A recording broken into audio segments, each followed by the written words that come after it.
আসসালামু আলাইকুম রহমতুল্লাহ। প্রিয় দর্শক, আপনারা স্ক্রিনে দেখতে পাচ্ছেন ভাইরাল ভিডিও নিয়ে জব্বার মণ্ডলের ফেসবুক স্ট্যাটাস। আপনারা রিসেন্টলি দেখেছেন যে ভোক্তা অধিকারের জব্বার মণ্ডল ভাইয়ের একটি ভিডিও সামাজিক যোগাযোগ মাধ্যমে ছড়িয়ে গিয়েছে। বলা হচ্ছে জব্বার ভাইয়ের উপর হামলা হয়েছে। এটা নিয়ে অনেকে প্রতিবাদ করতেছে।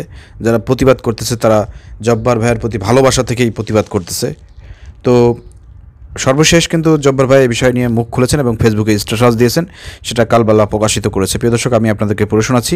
আসলেই কি জব্বার ভাইয়ের উপর হামলা হয়েছে? দেখি জব্বার ভাই কী বলে। ভিডিওটি শেয়ার করে সবাইকে দেখার সুযোগ করে দেন।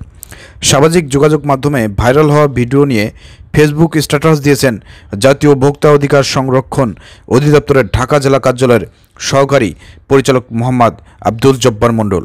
বুধবার 21 মে সকাল 11টার দিকে নিজের ফেসবুক আইডিতে এই স্ট্যাটাস দেন তিনি।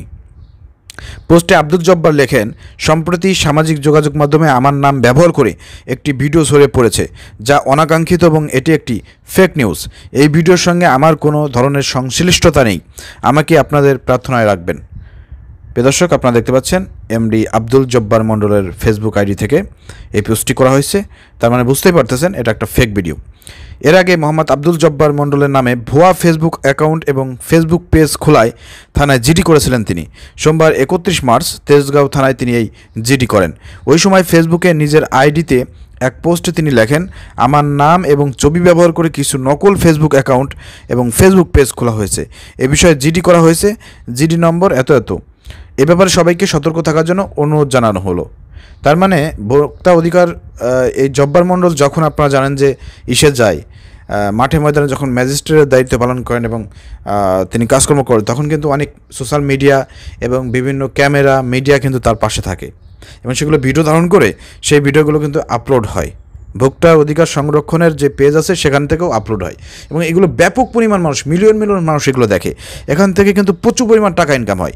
তো যেহেতু এখান থেকে টাকা ইনকাম হয়, এই ভিডিওগুলো মানুষ বেশি দেখে, এই কারণে কিছু মানুষ আছে তারা এই ভোক্তা অধিকারের আব্দুল জব্বার মণ্ডল ভাইয়ের নামে অনেক ফেসবুক পেজ, তারপর ইউটিউব চ্যানেল এগুলো খুলে তারা মূলত সেখানে ভিডিও আপলোড দিয়ে টাকা ইনকামের একটা ধান্দা করেছিল এবং সেখান থেকে বিভিন্ন রকমের গুজব ছড়িয়েও মোটামুটিভাবে আব্দুল জব্বার ভাইকে হেনস্থা থেকে শুরু করে অনেক কিছু তারা চেষ্টা প্রচেষ্টা চালাচ্ছিল, যার কারণে আব্দুল জব্বার ভাই কিন্তু লাস্টে থানায় জিডিও করেছেন।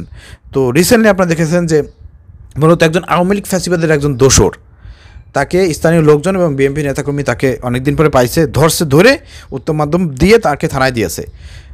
তো এই ভিডিওটা ধারণ করা হয়েছিল এবং এটা আপনার পোস্টও করা হয়।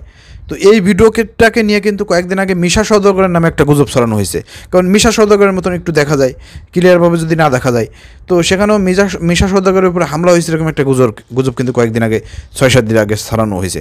আবার সেই একই ভিডিও নিয়ে কিন্তু এখন বলা হচ্ছে যে ভোক্তা অধিকারের জব্বার ভাইয়ের উপর হামলা হয়েছে।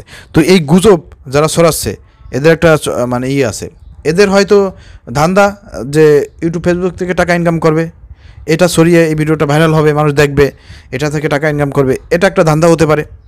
আবার দ্বিতীয়ত দেশে একটা বিশৃঙ্খলা তৈরি করার জন্য আওয়ামী লীগ ফ্যাসিবাদের দোষরা অনলাইন সোশ্যাল মিডিয়ায় যারা কাজ করবে তারা হয়তো এই ধরনের গুজব ছড়াচ্ছে বিশৃঙ্খলা সৃষ্টি করার জন্য। আশা করি বিষয়টা স্পষ্ট হয়েছে। আপনারা শেয়ার করে সবাইকে জানিয়ে দেন।